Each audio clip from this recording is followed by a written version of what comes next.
तो मत्ती की पुस्तक 28 का जो 11 से 15 तक लिखा हुआ यहाँ कि जब वो पहरुओं ने देखा कि यीशु मसीह की लौत यहाँ नहीं है, और वो दौड़ करके गए, हाकिमों के पास गए, उन सदूकी फरीसी के पास गए, कहने लगे कि वहाँ तो यीशु मसीह की लौत नहीं है। तो उन्होंने कहा चुप रहो, शांत हो जाओ, और जो तुमने देखा उसे किसी को मत बताना। यदि कोई पूछे तो कहना कि उसके चेले आकर के उसकी लौत को उठा करके ले गए। और उन्होंने उनको बहुत सी चांदी दी और रुपया दिया और कहा कि हम तुम्हें जोखिम से, अगर कोई जोखिम आता तो तुमको बचा लेंगे। तो ये बात आज तक भी यहूदियों में प्रचलित है।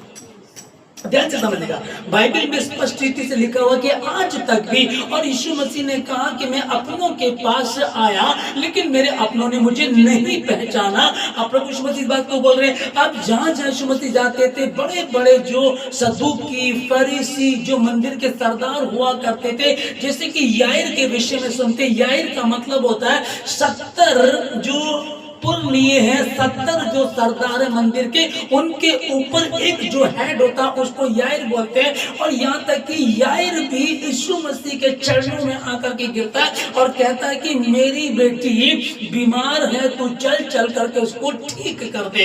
इसका मतलब समझ देगा, याईर है, प्रसिद्ध होगा, पैसे वाला होगा, लोग उसको जानते हुए सारे डॉक्टर वैद्य हाकिमों को उसने दिखा दिया होगा, लेकिन वो ठीक होने पर नहीं आ रही होगी। अब उसको पता चला कि तेरे शहर में यीशु नासरी आया हुआ, तो वो दौड़ करके जाता और कहता है कि चल करके मेरी बेटी को ठीक कर दे। ध्यान से समझ कर चीज को, उसने भी इस चीज को देखा। और एक और था जो रात को यीशु मसीह से मिलने आता है, निकोदेमुस, जो कहता है कि जो काम तू करता है मैं जानता हूं, जब तक खुदा किसी के साथ ना वो कार्य वो कर नहीं सकता, तो खुदा की ओर से है। उसने भी जान लिया। जब 4 दिन का मरा हुआ लाजर जिंदा किया गया, उस समय भी यही हुआ कि लोग कह रहे थे 3 दिन तक काश नहीं किया ठीक है, लेकिन 4 दिन तक कोई कर नहीं सकता। ये बड़े बड़े काम उन्होंने देखे, उसके बाद भी उनकी आंखें अंधी हो गई, वो मुल्क हो गए, देखते हुए भी देख नहीं रहे, सुनते हुए भी सुन नहीं रहे, विश्वास नहीं कर रहे। और वो क्या रहा उनका, आज तक भी यहूदी लोग उस बात पर विश्वास नहीं करते कि यीशु मसीह 2025 वर्ष पूर्व आ गया। वो आज भी इंतजार करने के यीशु मसीह आएगा, यीशु मसीह आएगा। मैं और आप, हम जो अन्य जाति से हैं, हम जो कोई कम पढ़ा लिखा, कोई ज्यादा पढ़ा लिखा, कोई गांव का, कोई देहाती में गिनती में आता है, हम लोग तो विश्वास करते हैं। वो कह रहा था थोमा से, क्या तू देख कर विश्वास कर रहा है? ये बड़ी बात है। धन्य है जिन्होंने बिन देखे विश्वास किया। यहाँ परमेश्वर ने कहा, और परमेश्वर को 40 दिन तक ठहरने की क्या आवश्यकता थी, क्या कारण था उसका? कि यीशु मसीह, भाई लिखा है कि वो मारा जाएगा, गाड़ा जाएगा, 30 दिन मुर्दों में से जी उठेगा। बात खत्म हो गई, लेकिन बात खत्म नहीं हुई, क्योंकि वहां वो षड्यंत्र रच रहे थे अपना। वो कह रहे थे उनको, उन सैनिकों को, तुम ये पैसा लो और किसी को भी मत बताना कि क्या हुआ है। और कहना उसके चेले आए थे और उसकी लौत को उठा करके ले गए।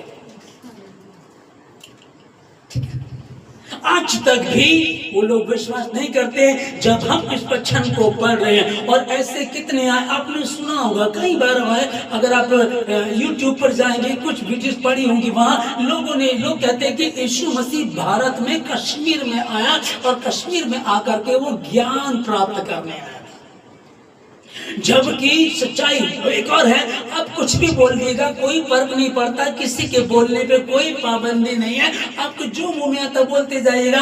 पर सही बात क्या होती है? क्या आपके पास बात का कोई सबूत है? हम बताते, सबूत ये है कि आप इतिहास को उठाइए। यीशु मसीह यरूशलेम में जब था, इजराइल में जब वो पैदा हुआ था, 30 साल तक नॉर्मल जिंदगी को दिया, 3.5 साल तक वो अपने काम को जो खुदा ने उसको दिए, यहोवा ने उसको पूरा किया उसने। और 200 किलोमीटर से 200 किलोमीटर के दायरे में वो रहा, इससे बाहर वो कहीं भी नहीं गया। कौन क्या बोलता? फिर मैं वही कह रहा हूं आप लोगों को कि एक मिर्जा गुलाम अहमद कादियानी था, जो 1890 में कहता था, मैं मसीह हूं, मैं वही हूं जो आने वाला है, मैं मसीह हूं, मैं मसीह हूं। उसने दावा किया। बहुत सारे लोग इसके पीछे हो लिए, बहुत सारे लोग इसके साथ जुड़ गए, बहुत लोग इसके साथ चलने लगे। तो क्या हुआ? इसने कहा मैं मसीह हूँ, मैं भी ऐसे ही पैदा हुआ था, मैं भी ऐसे ही मरूंगा। ठीक है, ओके, चलता रहा। और आगे 29 मई 1908 को लाहौर में कूड़े के ढेर में मरा हुआ पाया गया। हालेलुया। बहुत आएंगे, बहुत कहेंगे हम मसीह हैं, मैं मसीह हूं, लेकिन बोल रहे हैं, बोलते रहे, कोई फर्क नहीं पड़ता। इसीलिए परमेश्वर को हर बात का पता, वो जानता, वो मेरे भीतर क्या चल रहा है जानता, आपके भीतर क्या चल रहा है जानता। वो कहता है कि मनुष्य का देखना और परमेश्वर का देखना और है। परमेश्वर मनुष्य के भीतरी भाग को जानता है, और वो जानता सृष्टि रचने से पहले आखिरी में क्या होना, उसने सब कुछ लिख के करके दे दिया। प्रकाशित वाक्य को पढ़ते यहाँ ये लिखा, ये होने वाला, ये होगा। भविष्यवाणी हम जैसे तुच्छ और दरिद्रों को चुन लेता है, और फिर हमारे द्वारा कई बार वो भविष्यवाणी कराता। क्या हमको पता है कि क्या होने वाला, लेकिन खुदा अपने बच्चों पर अपनी रहमत, अपना अनुग्रह करता। वो बोलता जा करके बता दे ये होने वाला। उसको सब कुछ पता है, और से ये भी पता था कि मैं मात्र जी उठूंगा और चला जाऊंगा तो कोई भी यकीन नहीं करेगा। उसके बाद वो उनको दिखाई देता रहा। दुख उठाने के बाद जो वो जी उठा तो बहुत से परमाणुओं से, बहुत से जीवित दिखाया उसने, उनसे बातें करता रहा। कारण क्या था उसका, ताकि कोई भी एक भी बिंदु ऐसा ना छूट जाए कि कोई कहे नहीं ये तो सच नहीं है, ये तो झूठ है, ये तो हो ही नहीं सकता। ये कौन, मर के तो कोई आज तक जी उठा ही नहीं है। और ये बात सिर्फ बाइबल नहीं, अन्य धर्म ग्रंथ बताते हैं। उठाइए आप कुरान शरीफ को समझिएगा। कुरान शरीफ को जब पढ़ेंगे तो 25 बार उसमें यीशु मसीह का जिक्र लिखा हुआ कि एक बार यीशु मसीह जब छोटा बच्चा था, उसने एक मिट्टी ली और मिट्टी लेकर के चिड़िया बना दी, और चिड़िया बना करके उसमें ऐसे प्राण फूका और वो जीवित पक्षी बन गया।